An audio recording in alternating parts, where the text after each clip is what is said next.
بسم اللہ الرحمن الرحیم الحمد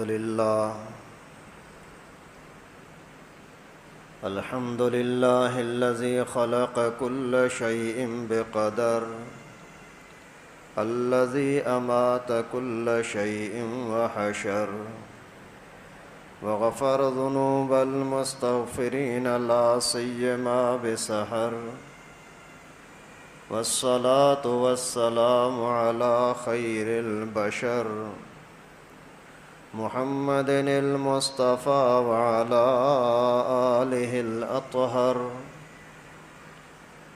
اما بعد فاعوذ باللہ من الشیطان الرجیم بسم اللہ الرحمن الرحیم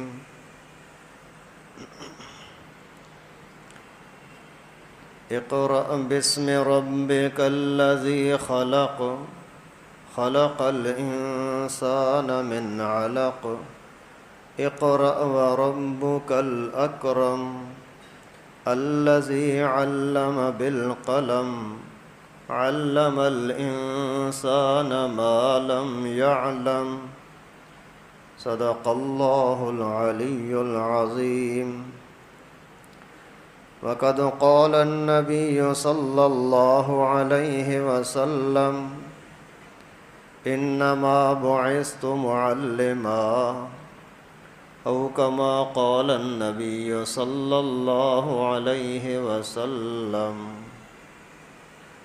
محترم دوستو عزیزو،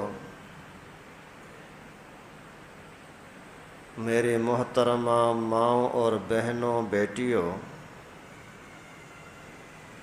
اللہ تعالیٰ کے خالص فضل اور کرم سے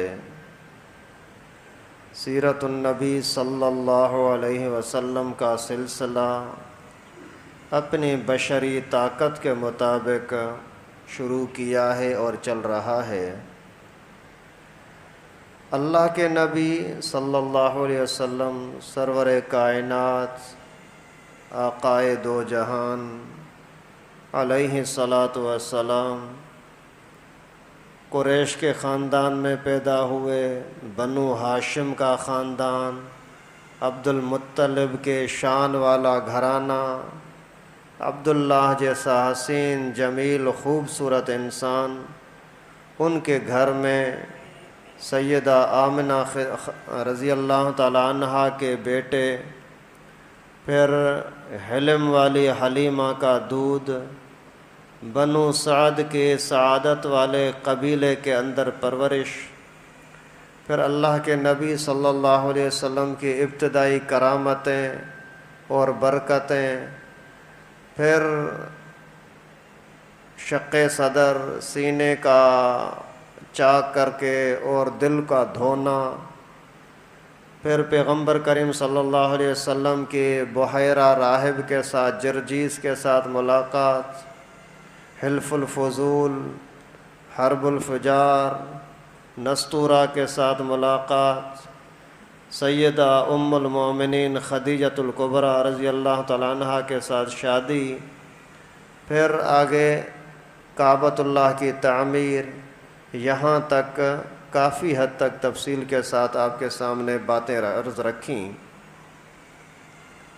ابھی آج سے آگے پھر نبوت کا مرحلہ جو قریب آ رہا تھا اس کا تذکرہ کرنا ہے۔ اللہ رب العالمین سے دعا ہے کہ اللہ پاک میرے اور آپ کے سینوں کو سیرت کو سننے کے لیے، سنانے کے لیے، سمجھنے سمجھانے کے لیے اور عمل کرنے کے لیے اپنے فضل و کرم سے ہمارے سینوں کو کھول دے، آمین یا رب العالمین۔ تو اللہ کے نبی صلی اللہ علیہ وسلم کی زندگی میں جو یہ واقعہ ہوا کعبۃ اللہ کی تعمیر کا، اس وقت پیغمبر کریم کی عمر 35 سال تھی، ابھی تک 2 بچیاں پیدا ہو چکی تھیں، بڑی بیٹی زینب اور اس کے بعد رقیہ۔ جب اللہ کے نبی کی عمر 30 سال ہوئی تو بڑی بیٹی زینب پیدا ہوئی، اس کے بعد رقیہ پیدا ہوئی تقریباً 33 سال کے اندر، پھر 37 کے لگ بھگ زمانے میں پھر حضرت کلثوم، پھر 40 سے 1 سال پہلے تقریباً سیدہ فاطمہ، اور اسی کے دوران بیچ میں 2 بیٹے بھی پیدا ہوئے، ابراہیم اور قاسم، عبداللہ اور قاسم۔ باقی ابراہیم پھر وہ بعد میں پیدا ہوا تھا ماریہ قبطیہ رضی اللہ تعالیٰ عنہا سے۔ تو یہ واقعہ ہوا، تو اسی دوران ابھی 40 سال کی عمر میں اللہ تعالیٰ کی طرف سے نبوت کا ایک منصب انبیاء کرام کو ملتا ہے، جو دنیا کے اعتبار سے اسی کو یہ اعزاز بخشا جاتا ہے 40 سال کی عمر میں۔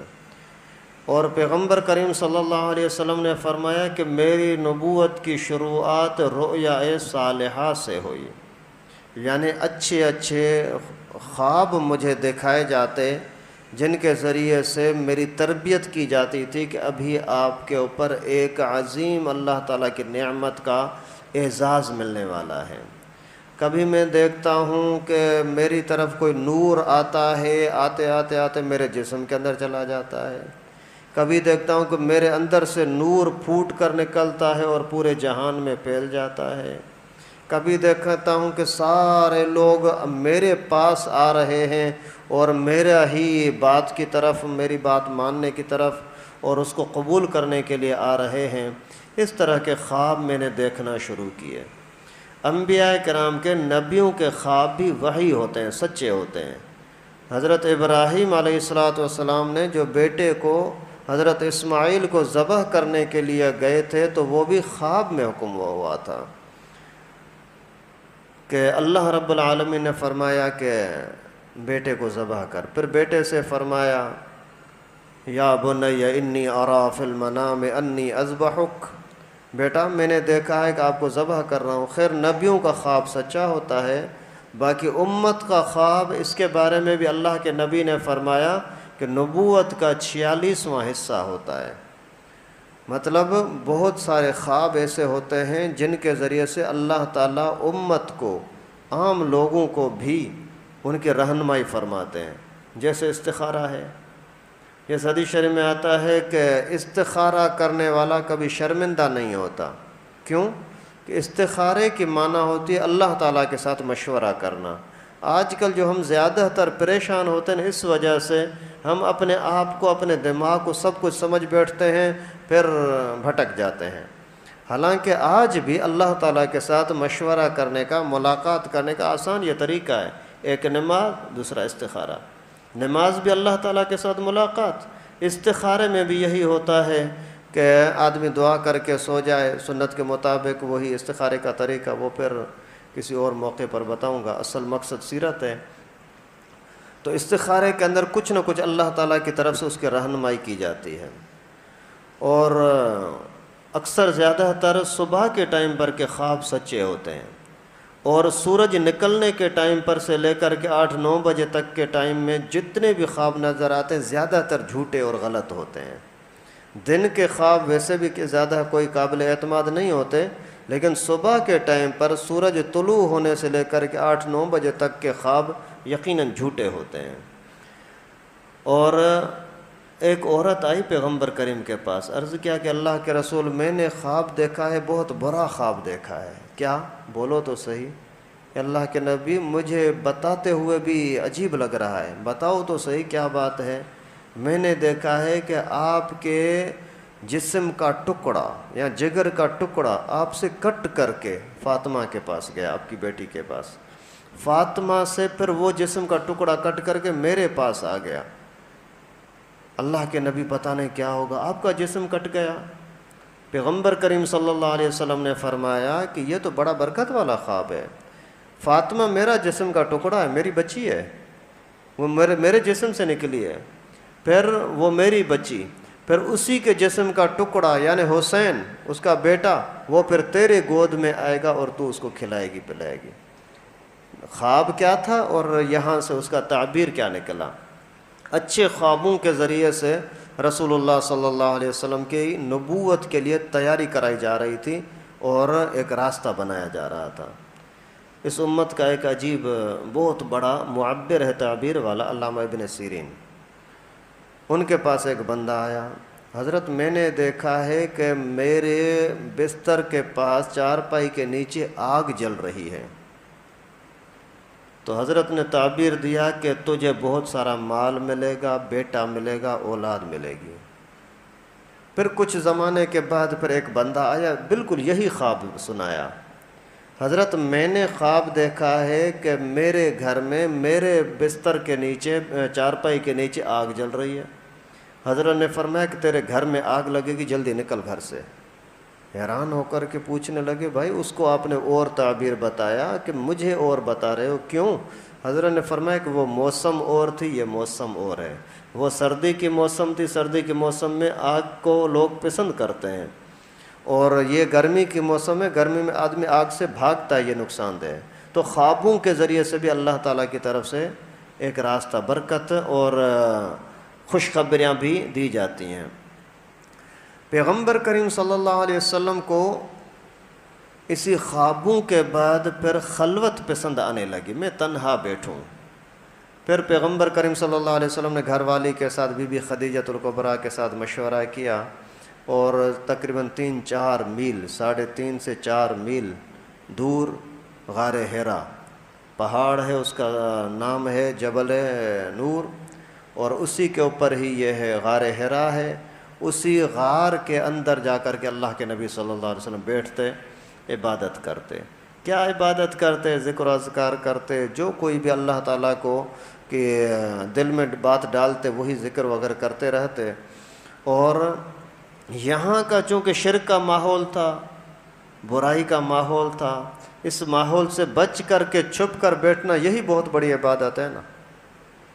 اگر باہر بازار کے اندر آپ بیٹھے ہو، کوئی بد نظری ہو رہی ہے، کوئی گالیاں سننے میں آ رہی ہیں، کوئی گانے کی آواز آ رہی ہے، اس سے آدمی چھپ کر کے کسی گھر کے کونے میں جا کر کے بیٹھ جائے، سو جائے، تو یہ بھی بہت بڑی عبادت ہے، کیونکہ گناہ سے تو بچ گیا۔ تو پیغمبر کریم صلی اللہ علیہ وسلم بھی وہاں آ کر کے بیٹھنا اور باقاعدہ ذکر و اذکار کرنا شروع کیا غار حرا میں۔ پھر جب کوئی کھانا وغیرہ جو گھر سے لے آتے تھے وہ ختم ہوتا، پھر اللہ کے نبی گھر تشریف لے جاتے، بی بی خدیجۃ الکبریٰ کے ساتھ گھر والی کے ساتھ ملاقات ہوتی۔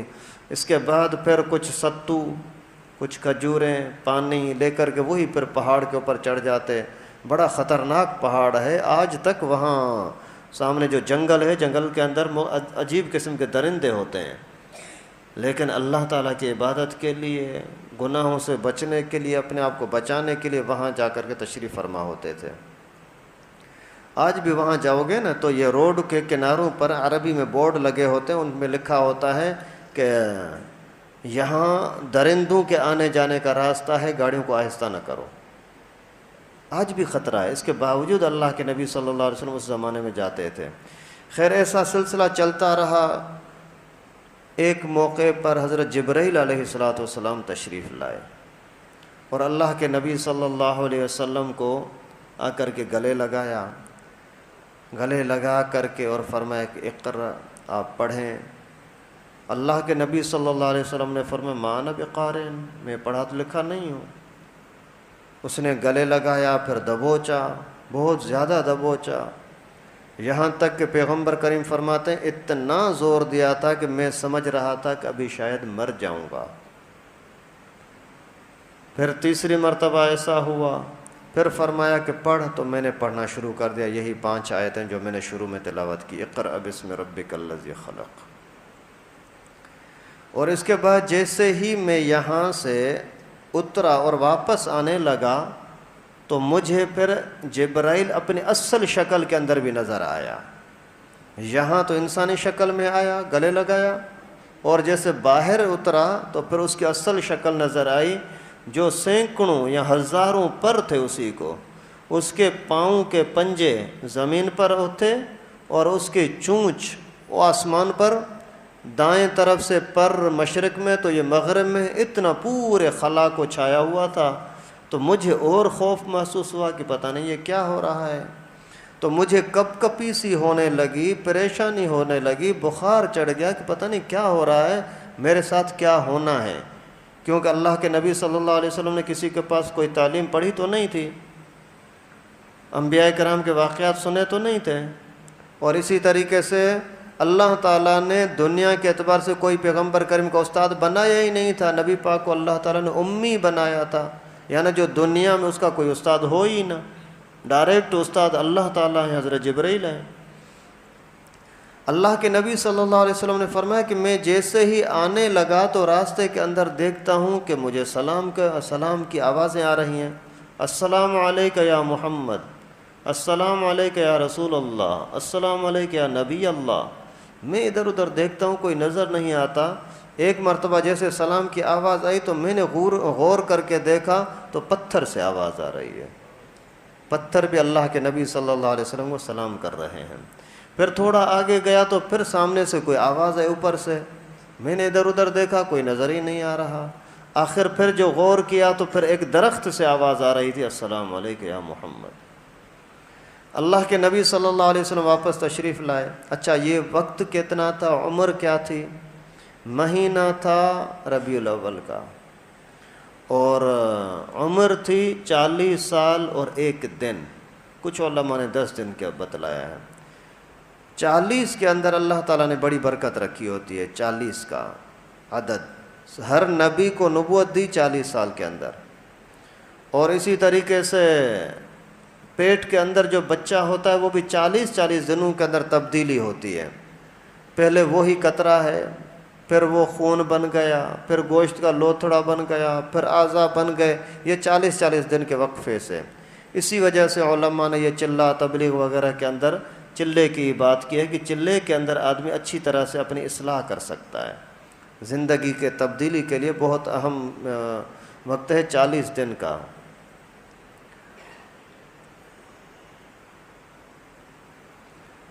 تو حضرت موسیٰ علیہ السلام کو بھی چلہ کاٹنے کا حکم دیا گیا تھا۔ پیغمبر کریم صلی اللہ علیہ وسلم بھی یہاں غار حرا کے اندر جا کر 40 دن ٹھہرتے تھے۔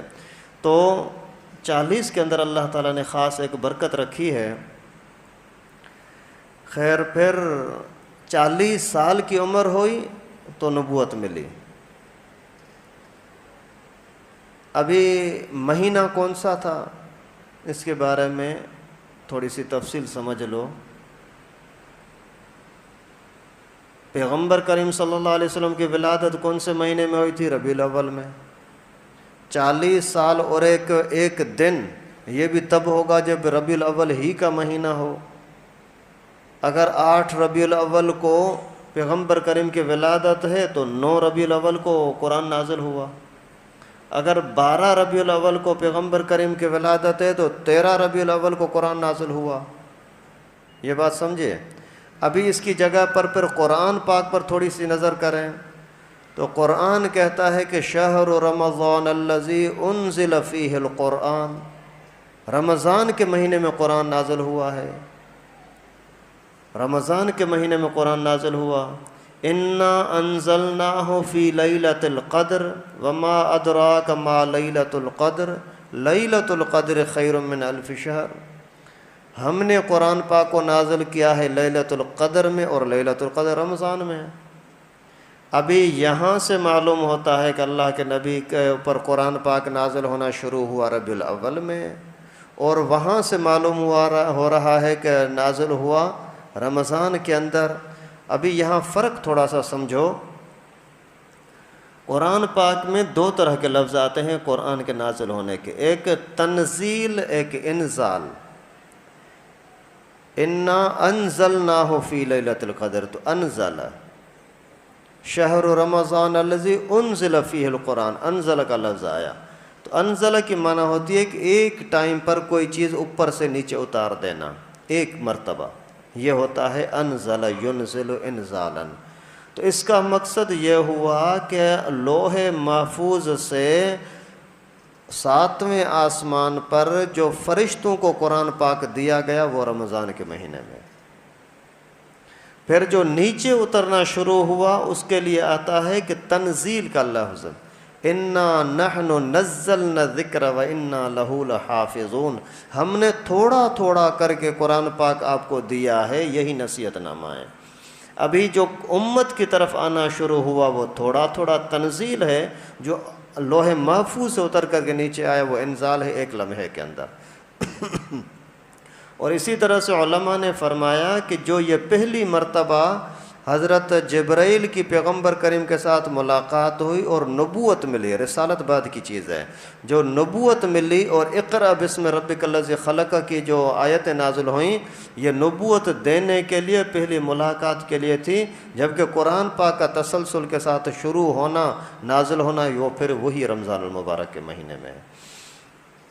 پیغمبر کریم صلی اللہ علیہ وسلم نے آ کر کے سیدہ خدیجۃ الکبریٰ سے فرمایا کہ زملونی دثرونی، مجھے سردی لگ رہی ہے، کپ کپی ہو رہی ہے، بخار ہو رہا ہے، آپ ایسا کرو مجھے کوئی چادر اوڑھ لو اور کوئی کپڑا وغیرہ دو، میں اپنے جسم پر ڈال دوں۔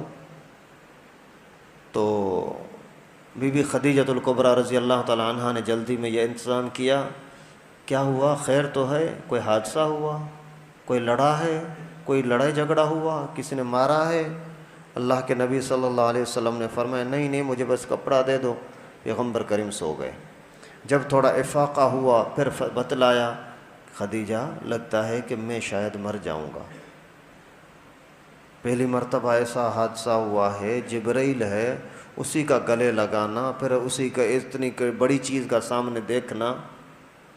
تو بی بی خدیجۃ الکبریٰ نے تسلی دی، کلا اے محمد، ایسا کبھی نہیں ہو سکتا کہ آپ کو پریشانی ملے۔ کیوں؟ پریشان وہ ہوتے ہیں، ہلاک وہ ہوتے ہیں جن کے اندر کوئی خرابی ہو۔ تیرے اندر خوبیاں یہ ہیں کہ مہمانوں کو کھانا کھلاتا ہے، مجبوروں کی مدد کرتا ہے، اور کمزور حالوں کا ہاتھ بٹاتا ہے، لوگوں کا بوجھ اٹھاتا ہے، اور لوگوں کے ساتھ رشتوں کو جوڑتا ہے، لوگوں کو جوڑنے کی ترغیب دیتا ہے۔ ایسے لوگوں کو اللہ تعالیٰ کبھی بھی رسوا نہیں کرتے۔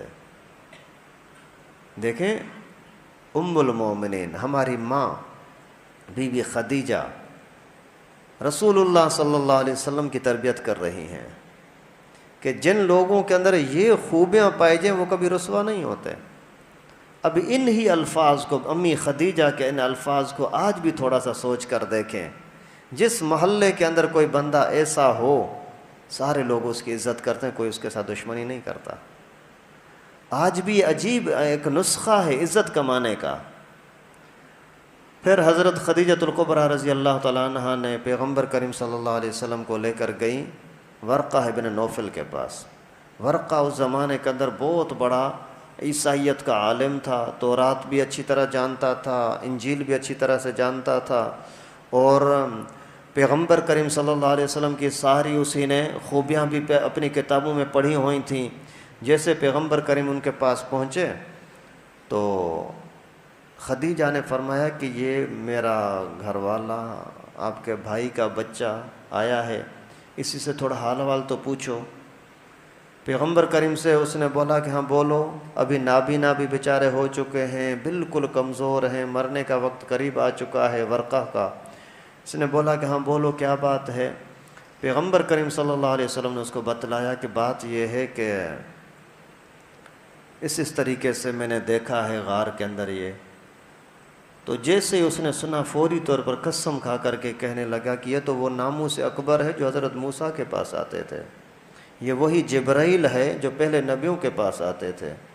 اور اسی ٹائم پر ہاتھ کو، پیغمبر کریم کے ہاتھ کو چوما اور بولا کہ ہائے کاش میں اس وقت زندہ ہوتا جب لوگ آپ کے دشمن بنتے اور لوگ آپ کو یہاں سے نکالتے تو میں تیری مدد کرتا۔ پیغمبر کریم صلی اللہ علیہ وسلم کو ایک تو بڑی خوشی ہوئی کہ نبوت ملی ہے، ایک طرف سے پھر پریشانی ہوئی کہ یہاں مجھے گاؤں سے لوگ نکالیں گے، میں کہاں جاؤں گا۔ نبی ہو کر بھی اپنے وطن کے ساتھ محبت ہے۔ خیر اس نے تسلی دی کہ کوئی مسئلہ نہیں ہے، کوئی بھی نبی آیا ہے تو اس کے ساتھ لوگوں نے دشمنی کی ہے، لیکن اللہ تعالیٰ عزت ہر حال میں نبی ہی کو دیتے ہیں، اپنے نبی کو سرخرو فرماتے ہیں۔ اس کے بعد پھر اسی ورقہ بن نوفل نے کچھ دعائیں بھی دی، تمنائیں بھی کی، کاش میں بھی تیرے ساتھ رہتا، یعنی یہی اس کی تمنا اس کے ایماندار ہونے کی اور پیغمبر کریم صلی اللہ علیہ وسلم پر کلمہ پڑھنے کی ایک نشانی بھی ہے۔ پھر پیغمبر کریم نے اپنے گھر والی کو دعوت دی، گھر والی خدیجۃ الکبریٰ نے کلمہ پڑھ لیا، قبول کر لیا، اور اللہ کے نبی صلی اللہ علیہ وسلم کے ساتھ رہنے والے علی تھا 10 سال کا بچہ، اس کی پرورش خود پیغمبر کریم کرتے تھے، اس کے سامنے اللہ کے نبی نے کلمہ پیش کیا تو حضرت علی رضی اللہ تعالیٰ عنہ نے عرض کیا کہ میں ابو سے مشورہ کروں۔ پیغمبر کریم نے فرمایا خاموش، اگر تیرا دل قبول کرتا ہے تو مان لے، نہیں کرتا تو فی الحال بھلے چھوڑ دو، لیکن ابو کو نہ بتانا، کیونکہ ابھی تک اللہ تعالیٰ کی طرف سے منع تھی کہ بات کو پھیلانا نہیں، پہلے جڑ مضبوط ہو جائے پھر دیکھا جائے گا، کہتے ہیں نا اپنا گراؤنڈ مضبوط کر لو۔ تو پیغمبر کریم صلی اللہ علیہ وسلم نے فرمایا کہ فی الحال کسی اور کو بتاؤ نہیں۔ اتنے میں جیسے ہی اللہ کے نبی نے فرمایا کہ نہ بتانا فی الحال ابو کو، اسی ٹائم پر عرض کیا اللہ کے رسول میں کلمہ پڑھتا ہوں۔ حضرت علی نے کلمہ پڑھ لیا۔ زید تھا غلام، زید بن حارثہ، جو بی بی خدیجہ نے، وہ جو واپاری عورت تھی، بڑا واپار چلتا تھا، اسی کا میسرہ تھے، اور لوگ تھے وہ کاروبار کرتے تھے۔ ایک مرتبہ اپنے کسی غلام کو بولا کہ میرے لیے ایک خادم کو لے آؤ، غلام کو لے آؤ۔ تو وہ گھومتے گھومتے جا کر کے عکاظ منڈی میں چلا گیا، وہاں ایک خوبصورت لڑکا اس کو نظر آیا، زید رضی اللہ تعالیٰ عنہ۔ جیسے ہی یہ ملا حضرت زید تو اس کو خرید کر کے لے آیا۔ اللہ کی قدرت، حضرت زید اصل میں غلام تھے نہیں، وہ ایک آزاد تھے، بڑے سردار اور عزت والے خاندان قبیلے کا آدمی تھا، اسی کا بیٹا تھا زید حارثہ کا۔ اور وہ اپنے علاقے کے اندر ایسے گھومتے پھرتے، کہیں بچہ تھوڑا سائڈ پہ ہو گیا، کوئی ڈاکوؤں کا کوئی قافلہ آیا، ڈاکوؤں نے اس بچے کو اٹھا کر کے اپنے ساتھ اغوا کر لیا، پھر چلتے چلتے اس کو کہیں نہ کہیں بیچ دیا۔ پھر بکتے بکتے بکتے یہاں مکے کے قریب عکاظ منڈی میں آ کر کے بکنے لگے۔ جیسے یہاں بک رہے تھے تو بی بی خدیجہ کی ملکیت میں آ گئے۔ بی بی خدیجۃ الکبریٰ رضی اللہ تعالیٰ عنہ نے اس کو خرید لیا۔ خریدنے کے بعد جیسے ہی اللہ کے نبی کے ساتھ شادی ہوئی تو پھر یہ زید اللہ کے نبی کو ہدیہ کر دیا، گفٹ۔ پھر اللہ کی قدرت، وہاں سے لوگوں کو پتہ لگا، وہ ہر وقت ڈھونڈتے رہتے ہمارا زید پتہ نہیں کہاں ہوگا، زندہ ہو گیا مر گیا ہوگا، پتہ نہیں اسی کو کھانا ملا ہوگا نہیں ملا ہوگا، پتہ نہیں ہمارے بچے کو کسی بھیڑیے نے کھایا ہوگا، کسی درندے نے کھایا ہوگا۔ آپ اپنے دل پر ہاتھ رکھیں، آپ کا اگر کوئی بچہ، اللہ نہ کرے اللہ نہ کرے، 1 گھنٹے کے لیے دیر کرتا ہے، کتنی تکلیف ہوتی ہے، کتنی پریشانی ہوتی ہے، ماں پریشان، باپ پریشان، اور ان کا بھی بچہ۔ آخر اس طریقے سے یہ حارثہ اپنے علاقے میں گھومتے گھومتے اشعار پڑھ رہا ہے، کاش مجھے زید مل جائے، اگر زید مل گیا تو میں اسی کو، جس نے پہنچایا اس کو اتنے اتنے اونٹ دوں گا، 100 اونٹ دوں گا، بکریاں دوں گا، یہ۔ کسی بندے نے پہچان لیا، آواز سنی اور وہ نوٹ کر لی کہ یہ بندہ ہے، اس علاقے کا ہے، اتنا بڑا انعام دے رہا ہے۔ ادھر سے مکے میں جیسے آیا تو زید کا نام سنا اور معلومات کی تو پتہ لگا واقعی غلام ہے۔ وہ چلا گیا، جا کر کے اس کو بتایا کہ بھائی بات یہ ہے کہ آپ کا بیٹا تو یہاں مکے میں رہتا ہے۔ وہ وہاں سے قافلہ آیا، بڑے ہدیے تحفے تحائف قیمت لے کر کے آ کر کے پیغمبر کریم سے ملے، عرض کیا کہ حضرت یہ زید میرا بیٹا ہے، میں اس کو لے جانا چاہ رہا ہوں۔ رحمت للعالمین صلی اللہ علیہ وسلم کے پاس لڑکے کا باپ آیا ہے، مجھے بیٹا میرا چاہیے، جتنی قیمت چاہو میں آپ کو دینے کے لیے تیار ہوں۔ اللہ کے نبی صلی اللہ علیہ وسلم نے فرمایا بات یہ ہے، آپ کا بیٹا ہے، آپ کے ساتھ جانا چاہتا ہے، 1 روپیہ بھی اس کی قیمت نہیں چاہیے، آپ لے جاؤ اس کو ساتھ، لیکن اگر نہیں جانا چاہتا تو زبردستی لے جانے کی اجازت نہیں ہے۔ وہ خوش ہو گیا، اتنا بڑا آسان فیصلہ ہو گیا۔ بیٹے کو گلے لگایا، بیٹا آ جاؤ چلتے ہیں، میں حارثہ، تیری اماں، تیرے بھائی بہنیں، چچا، خاندان، سردار قبیلہ، سردار گھرانہ، چلو چلتے ہیں وہاں۔ بڑے ادب کے ساتھ بیٹے نے باپ کا ہاتھ چوم کر کے پیار محبت کر کے کہنے لگا ابا جان مجھے بھی آپ سے دور رہتے ہوئے بھاری تو لگتا ہے، لیکن اللہ کے نبی صلی اللہ علیہ وسلم کا جو پیار دیکھا ہے نا، میں ماں باپ کو قربان کر سکتا ہوں، پیغمبر کریم سے دور نہیں ہو سکتا۔ اللہ کے نبی صلی اللہ علیہ وسلم کے پاس یہی زید رہنے لگے۔ آپ اندازہ کریں کہ اللہ کے نبی گھر کے ماحول کے اندر کتنی پیاری زندگی گزار رہے ہیں۔ بیٹا، لوگوں نے کہنا شروع کر دیا کہ زید بیٹا ہے، حالانکہ بیٹا نہیں ہے، پیار اتنا ہے کہ بیٹوں سے زیادہ ہے، باپ کے پاس جانے کے لیے تیار نہیں ہے۔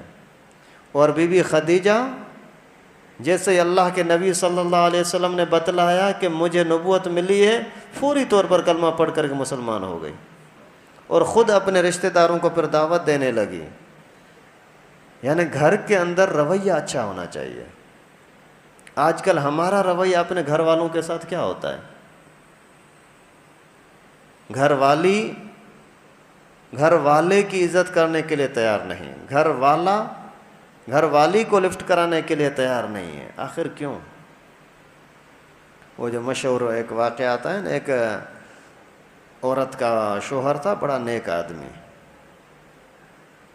تو ایک مرتبہ شوہر نے اللہ تعالیٰ سے دعائیں کی کسی طریقے سے بیوی کو پتہ لگ جائے کہ میں نیک ہوں، مجھے اتنا تنگ نہ کرے۔ دعائیں کیں، کرتے کرتے کرتے ایک مرتبہ دعا قبول ہوئی۔ یہ گھر والی سامنے بیٹھی ہوئی تھی اپنے گھر کے صحن میں، اوپر سے ایک بزرگ اڑتا ہوا جا رہا ہے، بزرگ انسان اڑتا ہوا جا رہا ہے۔ تو اس نے دیکھا بڑی حیرت کے ساتھ، کہنے لگی واہ واقعی یہ بزرگ ہے، اللہ والے یہ ہوتے ہیں۔ تو کچھ دیر کے بعد وہ گھر میں آیا، بیٹھا، گپ شپ لگائی، تو بیوی کہنے لگی شوہر کو کہ تو بھی بڑا بزرگ بنا پھرتا ہے، بزرگ تو آج میں نے دیکھا تھا، ایسے اڑتا جا رہا تھا۔ تو بولا اچھا واقعی بزرگ تھا؟ بولا ہاں بزرگ تھا، میں نے اپنی آنکھوں سے دیکھا، اڑتا جا رہا تھا۔ بولا وہ میں ہی تو تھا۔ کہنے لگے وہ میں ہی تو تھا۔ ابھی عورت نے جلدی میں وہ یو ٹرن لیا، کہتے کہ اچھا اسی وجہ سے وہ ٹانگ نیچے لٹک رہی تھی۔ اللہ اکبر۔ تو بات یہ ہے کہ اپنے ماحول اگر اچھا بناؤ تو ایک دوسرے پر اعتماد ہوگا۔ شوہر بیوی کی غیبت کرتا پھرے، اس کی خامیاں ڈھونڈتا پھرے، بیوی شوہر کی خامیاں ڈھونڈتی پھرے، جب نفرت آئی تو برکت گئی۔ انسان ہے، اگر دوسرے کی کوئی خامی نظر آتی ہے تو خامی آپ کے اندر بھی ہوگی، آپ اس کی خامیوں کو ختم کرو، اللہ تعالیٰ تمہاری خامیوں کو ختم کرے گا۔ آپ دوسروں کی پردہ پوشی کرو، اللہ تعالیٰ آپ کی پردہ پوشی فرمائیں گے۔ خیر، اس کے بعد پھر اللہ کے نبی صلی اللہ علیہ وسلم نے مردوں میں سے سب سے پہلے نمبر پر جو ایمان لانے والا ہے وہ حضرت ابو بکر صدیق رضی اللہ تعالیٰ عنہ۔ بی بی خدیجہ ایمان لائی، بیوی ہے۔ زید ایمان لایا، گھر کے اندر پلنے والا بچہ ہے۔ علی ایمان لایا، چچا زاد تو ہے، آگے جا کر کے داماد بھی بنا، لیکن بات یہ ہے کہ وہ بھی تو گھر کے اندر پرورش ہو رہی ہے، کھاتا پیتا بھی ہے اپنے پیغمبر کریم کے پاس، اپنے کزن کے پاس ہے، چچا زاد بھائی کے پاس۔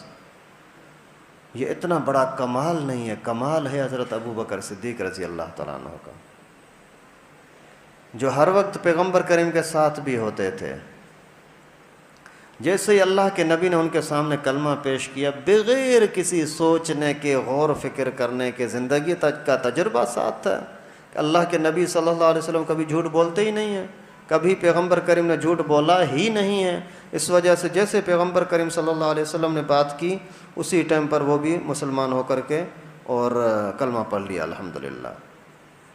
اور پہلی جو پیغمبر کریم صلی اللہ علیہ وسلم پر وحی نازل ہوئی نا، یہی جو ملاقات ہوئی حضرت جبرائیل کے ساتھ، اسی ملاقات کے اندر نماز کا حکم دیا گیا، باقاعدہ طریقے کے ساتھ 5 نمازیں۔ یہ تو 10ویں سال میں ہوا تھا جب اللہ کے نبی معراج پر تشریف لے گئے تھے۔ وہ 50 نمازیں، پھر 45، 40، 35، 30، 25، 20، 15، 10، آخر 5 پر۔ یہ 5 نمازیں اس وقت ہوئی تھیں، لیکن اللہ تعالیٰ کے ساتھ ملاقات کا سب سے عظیم ترین جو سلسلہ ہے وہ ہے نماز۔ تو پہلی ملاقات کے اندر نماز کا حکم ہوا، وہ صرف 2 نمازیں تھیں، ایک فجر کی ایک عصر کی۔ فجر کی بھی 2 رکعتیں، عصر کی بھی 2 رکعتیں۔ پھر جب تفصیلی حکم نازل ہوا تو اس کے اندر پھر وہ فجر کی وہی 2 رہیں لیکن تلاوت لمبی، اور عصر کی 2 کی جگہ پر 4 ہو گئیں۔ اور اس کے بعد پھر حضرت ابو بکر صدیق رضی اللہ تعالیٰ عنہ نے کام شروع کیا، لیکن انتہائی خفیہ۔ دعوت مکہ مکرمہ کے اندر 3 مرحلوں میں ہوئی۔ پہلے 3 سال تک دعوت ہوئی خفیہ، کسی کو پتہ نہ لگے، انتہائی چھپ چھپ کے۔ اور اس کے بعد 7 سال تک مکہ مکرمہ میں دعوت ہوئی علانیہ، کھلم کھلا۔ اور اس کے بعد پھر 3 سال تک مکے میں رہتے ہوئے مکے سے باہر دعوت دی، یہ ہوئے 13 سال۔ اللہ کے نبی صلی اللہ علیہ وسلم کی کل عمر مبارک 63 سال، 40 سال پہلے گزر گئے۔ 3 سال پھر خفیہ دعوت 43، 7 سال پھر علانیہ دعوت مکے کے اندر 50، پھر 3 سال تک مکے سے باہر مدینہ کی طرف، طائف کی طرف اور علاقوں کی طرف، تو یہ ہو گئے 53 سال۔ پھر 53 سال کے عمر میں اللہ کے نبی صلی اللہ علیہ وسلم کو حکم ہوا کہ آپ ابھی مکے کو چھوڑ کر کے ہجرت کر کے مدینہ تشریف لے جائیں۔ پھر اللہ کے نبی صلی اللہ علیہ وسلم مدینہ میں جیسے تشریف لائے تو وہاں پھر 10 سال، یہ ہو گئے 63 سال۔ حضرت ابو بکر صدیق رضی اللہ تعالیٰ عنہ نے کیا کیا کہ لوگوں کو دعوت دینا شروع کی۔ حضرت علی رضی اللہ تعالیٰ عنہ بھی پیغمبر کریم کے ساتھ ہر وقت ساتھ، زید بھی ساتھ، حضرت ابو بکر بھی، بی بی خدیجہ بھی۔ تو حضرت علی نے ایک مرتبہ پیغمبر کریم کے ساتھ کھڑے ہو کر کے نماز پڑھنے لگا۔ جیسے نماز پڑھ رہا تھا، ایک طرف اللہ کے نبی ہیں، ایک طرف بی بی خدیجہ ہے، بیچ میں پیغمبر کریم ہے، ایک طرف بی بی خدیجہ، ایک طرف حضرت علی ہیں۔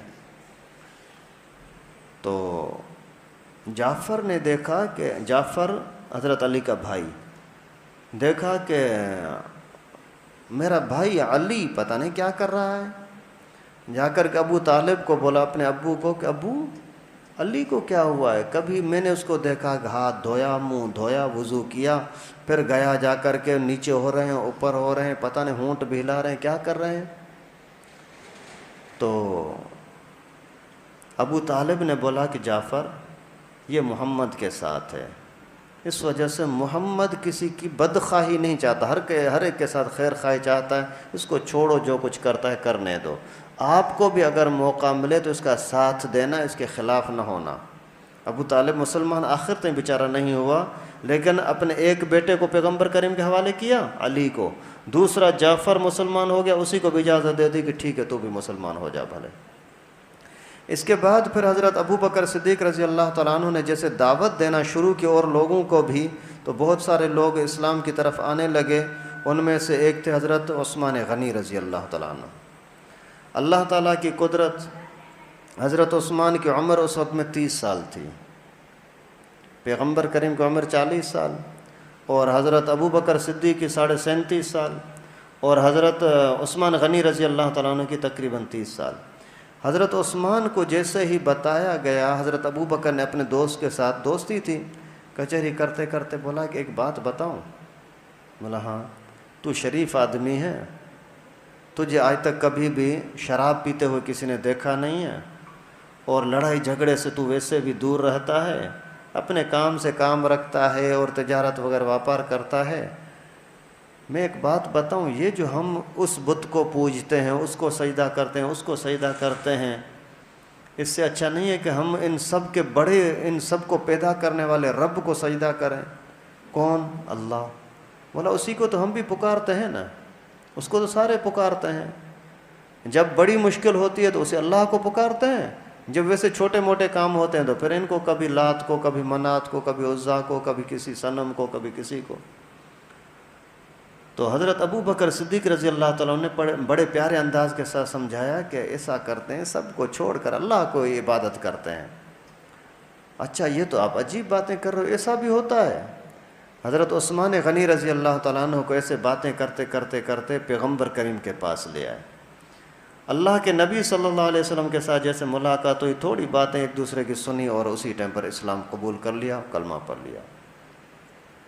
حضرت عثمان غنی رضی اللہ تعالیٰ عنہ طبیعت کا انتہائی شریف تھا اور بہت زیادہ سخی تھا، بڑا کاروباری آدمی تھا، اور پیغمبر کریم کا ایسا عاشق تھا کہ ابھی ہر چیز کو قربان کرنے کے لیے تیار۔ اس کا چچا تھا بڑا تیز خطرناک۔ حضرت عثمان کو بولا، عثمان تو کہاں جاتا ہے؟ میں محمد کے پاس جاتا ہوں، آئندہ نہیں جایا کرو۔ خیر حضرت عثمان رضی اللہ تعالیٰ کوئی بچہ تو نہیں ہے، 30 سال کا ہے، آخر اس کو سختی سے روکا کہ نہیں جانا۔ حضرت عثمان نے فرمایا کہ میں تو چھوڑ نہیں سکتا، پیغمبر کریم کے ساتھ دوستی ہے، میں نے اس کا مذہب اپنا لیا ہے۔ آخر حضرت کو بیچارے کو مارنا شروع کیا، چچا نے، گھر کے سارے لوگوں نے مار پیٹ، یہاں تک مار کر کے ایک چٹائی ہوتی ہے نا، چٹائی کے اندر ڈال کر کے پورے کو اوپر چٹائی لپیٹ کر کے اور ایک طرف سے دھواں دیا اندر تاکہ اس کا سانس گھٹے، اور اس گھٹنے کی وجہ سے یا مر جائے یا پھر دور ہو جائے پیغمبر کریم سے۔ لیکن اس کے دل کے اندر ایمان آ جو گیا تو ابھی مرنے کے لیے تیار تھا، کٹنے کے لیے تیار تھا، میں کسی کی بات نہیں مانوں گا، بس پیغمبر کریم کا کلمہ پڑھ لیا، بس یہی ہے، سب کچھ ہے۔ آخر اسی کے اس عشق اور محبت کی وجہ سے اس کو اللہ تعالیٰ نے یہ اعزاز بخشا کہ یہ ذی النورین بن گیا۔ اللہ کے نبی کی ایک بیٹی کے ساتھ اس کا نکاح ہوا، پھر چلتے ہوئے وہ بیچاری فوت ہوئی تو دوسری بیٹی اللہ کے نبی نے اسی کو دے دی۔ یہ حضرت عثمان غنی رضی اللہ تعالیٰ عنہ بھی اللہ کے فضل و کرم سے حضرت ابو بکر صدیق رضی اللہ تعالیٰ عنہ کی دعوت پر مسلمان ہو گئے۔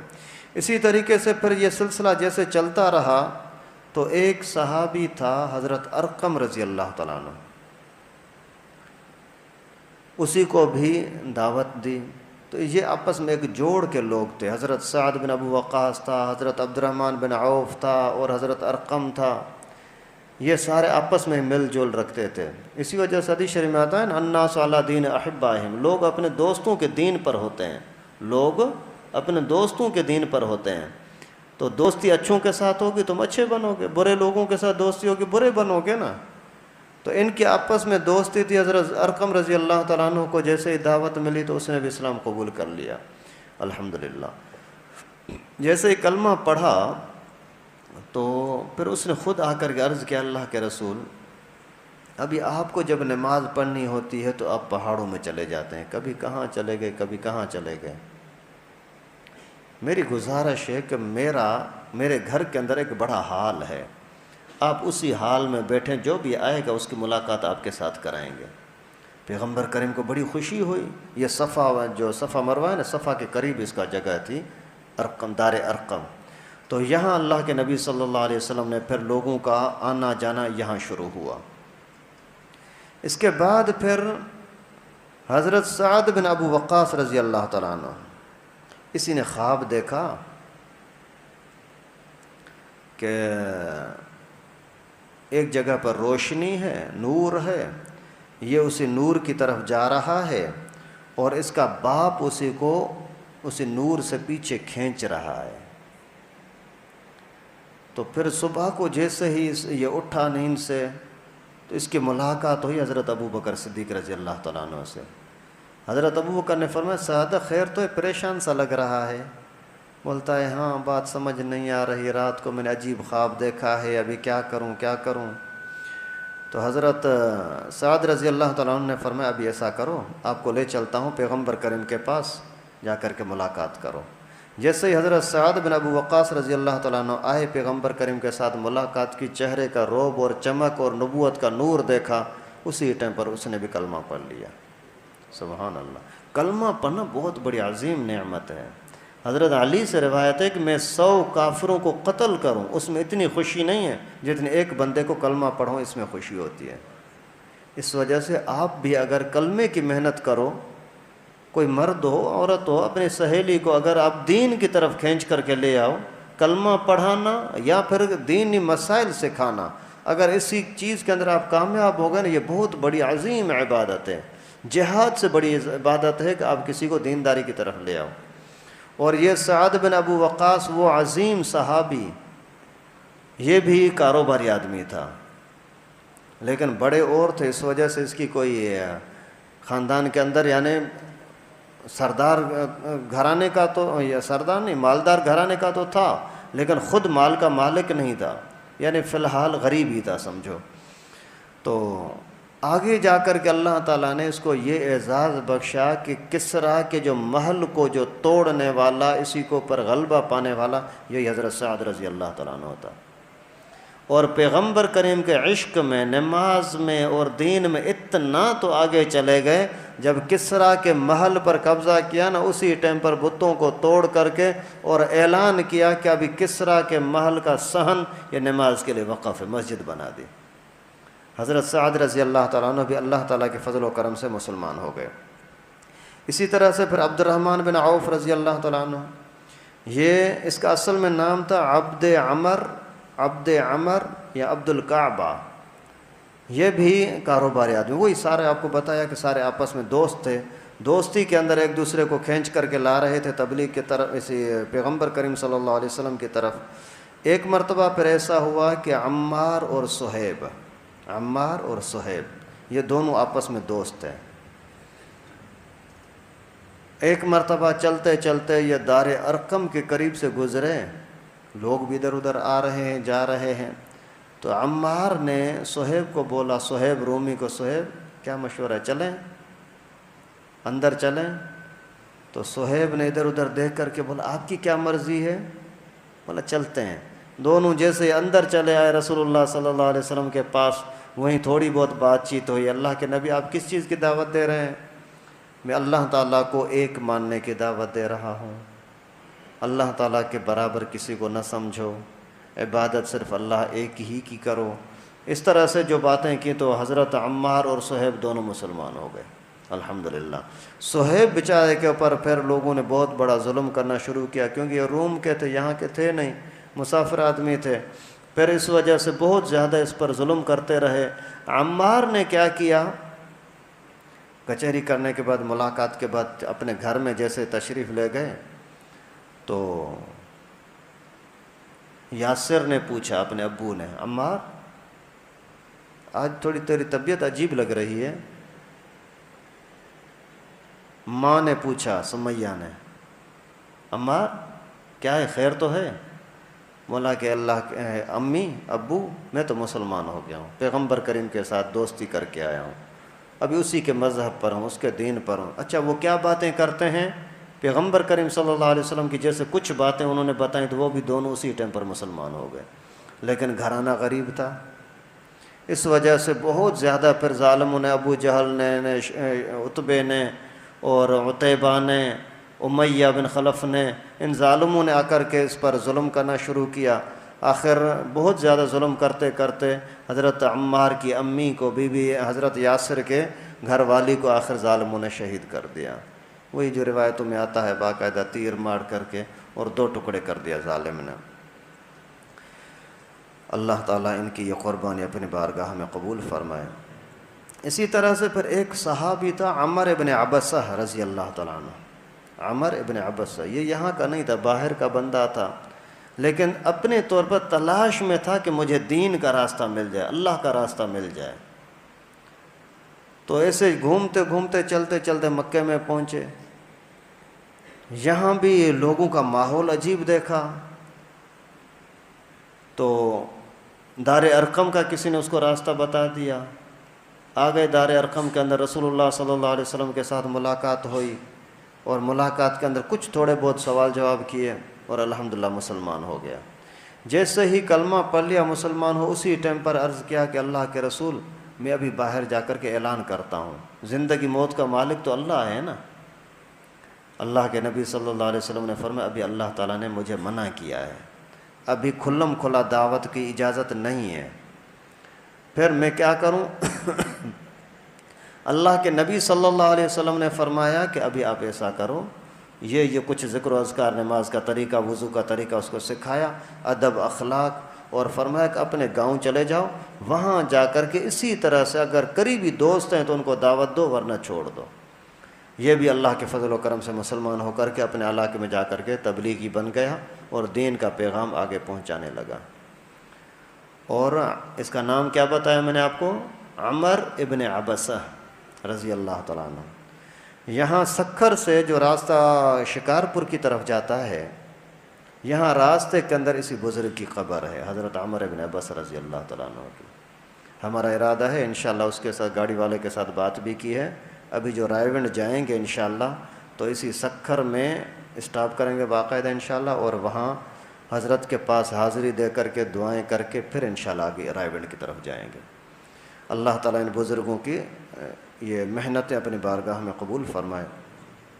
اسی طرح سے پھر ایک صحابی تھا حضرت طلحہ رضی اللہ تعالیٰ عنہ، طلحہ بن عبید، اس کی 18 سال عمر تھی۔ اسی کو بھی کسی طریقے سے پیغام پہنچ گیا رسول اللہ صلی اللہ علیہ وسلم کی نبوت کا، تو یہ بھی آیا، اللہ کے نبی کے ساتھ ملاقات کی، اور ملاقات کر کے اور کچھ سوال جواب کیے۔ طلحہ یعنی ایک پڑھے لکھے بڑے عزت والے خاندان کا بندہ تھا، اور اس زمانے کے اندر جو چند لوگ ہوتے تھے لکھنا جانتے تھے، ان میں سے حضرت طلحہ رضی اللہ تعالیٰ عنہ بھی تھا۔ جیسے کلمہ پڑھ لیا، پیغمبر کریم صلی اللہ علیہ وسلم کو بہت زیادہ خوشی ہوئی۔ پھر یہ طلحہ ایسا عاشق بنا، ایسا رسول اللہ صلی اللہ علیہ وسلم کے حکم پر قربان ہونے والا کہ ہر موقع پر ہر وقت اللہ کے نبی کے ساتھ رہنے والا اور جان دینے والا۔ جب احد کی لڑائی ہو رہی تھی، غزوہ احد میں، تو کافروں کا سب سے بڑا جو زور تھا وہ اس بات پر تھا کہ پیغمبر کریم کو کس طریقے سے شہید کر دیں، نعوذ باللہ۔ تو ان کے وار تیر سارے کے سارے پیغمبر کریم کے اوپر ہی تھے۔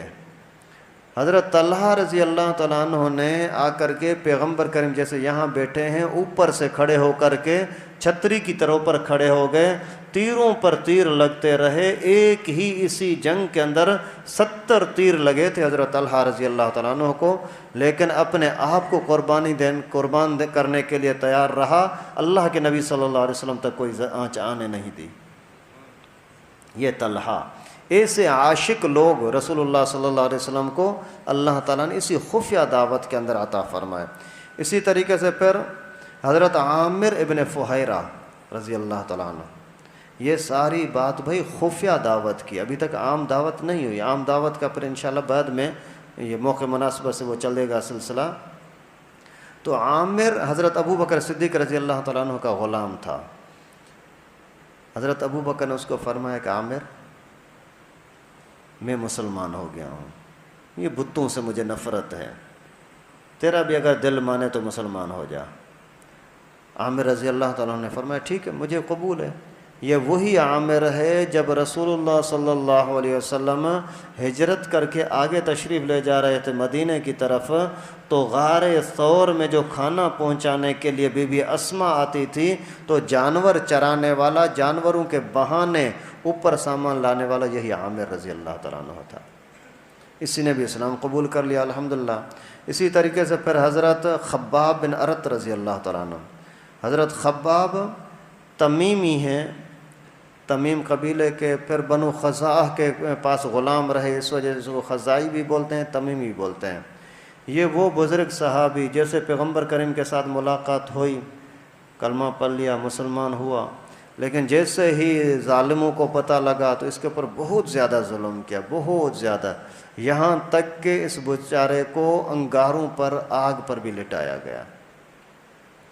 یہ پھر تعذیب صحابہ، تعبیز مسلمین، جو مسلمانوں کو تنگ کیا گیا تھا، یہ اصل مرحلہ تب ہوا جب کھلم کھلا دعوت شروع ہوئی۔ وہ انشاءاللہ اگلے درس میں آئے گا کہ پھر کس طریقے سے ان ظالموں کے ساتھ مقابلہ ہوا، کس طریقے سے ان کا سامنا کیا۔ اسی طریقے سے پھر حضرت بلال حبشی رضی اللہ تعالیٰ عنہ، حضرت بلال ابن رباح، ان کو پتہ لگا، پیغمبر کریم کے ساتھ ملاقات ہوئی، کلمہ سنا، کلمہ پڑھ لیا الحمدللہ، اور یہی پھر مؤذن بنے، اور یہی پیغمبر کریم صلی اللہ علیہ وسلم کے لاڈلے صحابی۔ بہت سارے صحابہ کو تمنا تھی کہ کاش کہ یہ مؤذن کا منصب مجھے ملے، مجھے ملے، مجھے ملے، لیکن اللہ کے نبی صلی اللہ علیہ وسلم نے حضرت بلال رضی اللہ تعالیٰ عنہ کو عطا کیا تھا۔ اور یہ حضرت خباب دنیا کے اعتبار سے اتنی تکلیفوں میں، لیکن پیغمبر کریم صلی اللہ علیہ وسلم کے ساتھ محبت اور عشق کا عالم یہ تھا کہ حضرت عمر کی جو بہن مسلمان ہوئی نا بی بی فاطمہ، اور جو بہن ہوئی مسلمان ہو نا حضرت سعید، تو ان دونوں کو جو گھر کے اندر چھپ کر کے دین سکھانے والا، قرآن پڑھانے والا، یہی حضرت خباب تھا۔ اللہ تعالیٰ نے اتنا بڑا اعزاز اسی کو بخشا۔ اسی طریقے سے ایک بہت بڑا شان والا صحابی تھا حضرت زبیر بن عوام رضی اللہ تعالیٰ عنہ۔ حضرت عبداللہ ابن زبیر ابن عوام، حضرت عبداللہ کی روایتیں بہت زیادہ ہمارے حدیث کی کتابوں میں آتی ہیں، ابن زبیر، عبداللہ بن زبیر، اور اسی عبداللہ کا ابا تھا زبیر، زبیر کے ابو کا نام تھا عوام، اور زبیر کی امی کا نام تھا سمیہ، نبی پاک کی پھوپھی، زبیر ابن سمیہ، زبیر ابن عوام، باپ کا نام عوام تھا، ماں کا نام سمیہ تھے۔ تو حضرت زبیر رضی اللہ تعالیٰ عنہ کو جیسے پتہ لگا کہ اللہ کے نبی صلی اللہ علیہ وسلم یہ دعوت دے رہے ہیں، اس نے بھی کلمہ پڑھ لیا، اور عوام کو جب پتہ لگا، سمیہ کو جب پتہ لگا، پہلے تو ناراض تھے، ایسا نہیں ہونا چاہیے، لیکن اللہ تعالیٰ کی طرف سے ہونا تھا، ہو گیا، اور پیغمبر کریم صلی اللہ علیہ وسلم سمیہ کا بھی بھتیجا، اس وجہ سے دشمنی تو وہ بھی کرنا نہیں چاہ رہی تھی، اس وجہ سے کوئی خاص سختی نہیں کی، لیکن بڑا بہادر، بڑا حسین۔ اسی کے بارے میں ایک واقعہ آتا ہے کہ جب 12-13 سال کی عمر ہوئی، تقریباً مونچھیں ابھی نکلنے والی تھیں، اس زمانے میں ایک بڑے طاقتور آدمی نے اس کے ساتھ کوئی لڑائی کی، کوئی برا بھلا کہا حضرت زبیر کو۔ حضرت زبیر جیسے بہادر خاندان کا، حضرت عبد المطلب کا بیٹا، تو جیسے اسی کو دیکھا ایسا تھپڑ مارا اور ہاتھ کو جیسے مروڑا تو ہاتھ ٹوٹ گیا، ہاتھ توڑ دیا۔ وہ لوگ، خاندان کے لوگ آ کر آئے حضرت سمیہ کے پاس، بی بی صاحبہ یہ کیا ہے، تیرے بچے نے ہمارے بندے کا بازو توڑ دیا ہے۔ تو سمیہ نے کوئی ناراضگی کا اظہار نہیں کیا، خوشی کا اظہار کیا، اچھا آج پتہ لگا کہ میرا بیٹا بھی بہادر ہے۔ خیر، یہ زبیر رضی اللہ تعالیٰ عنہ بھی اللہ تعالیٰ کے فضل و کرم سے مسلمان ہو گئے۔ اور اسی طرح سے ایک بہت بڑا شان والا صحابی تھا خالد ابن سعید، سعید کا بیٹا خالد۔ اس نے خواب دیکھا کہ سامنے بہت بڑی آگ ہے، اور میں آگ کے قریب کھڑا ہوں، میرا ابو سعید یہ مجھے زبردستی آگ میں دھکیل رہا ہے، اور محمد مجھے آگ سے پیچھے کھینچ کر کے بچا رہے ہیں۔ ابھی یہ حیران ہوا، بڑی حیرت ہوئی، رات کو جیسے خواب سے اٹھا، حیران کیا کروں۔ صبح کے ٹائم پر اسی کے دل میں محبت ہوئی کہ میں پیغمبر کریم سے ملاقات کروں۔ یہ خالد بن سعید جیسے ہی آیا، پیغمبر کریم صلی اللہ علیہ وسلم کے ساتھ ملاقات کی اور کلمہ پڑھ لیا۔ جیسے ہی باپ کو سعید کو پتہ لگا تو بولا کہاں گیا تھا، ابھی تک کہاں تھا؟ بولا بس میں کہیں گیا ہوا تھا، روزانہ نہیں پوچھتے، آپ پوچھ رہے ہو کیوں؟ اس نے تو خواب میں دیکھا تھا نا، ابو میرا دشمن ہے، مجھے آگ میں پھینک رہا ہے، اور پیغمبر کریم میرا خیر خواہ ہے، آخر کہاں گیا تھا بتا؟ اس نے بولا میں پیغمبر کریم کے پاس گیا تھا۔ اس کا مذہب تو نہیں اپنایا؟ ابو میں نے مذہب اپنایا ہے، جھوٹ بولنا ہمارے گھٹی میں نہیں ہے، منافق لوگ جھوٹ بولتے ہیں۔ مسلمان ہو کر کے، اور مسلمان کو چھوڑو، غیرت والا شریف انسان ہو کر کے کبھی جھوٹ بولے، ایسا نہیں ہو سکتا۔ آخر آئندہ نہ جانا، ابو میں جاؤں گا۔ ارے میں باپ ہوں، کیا کہہ رہا ہوں، نہیں جانا، ابو میں جاؤں گا۔ ماری تھپڑ، اور بار بار اصرار کرتا رہا۔ سعید کے خبردار خالد آئندہ نہ جانا۔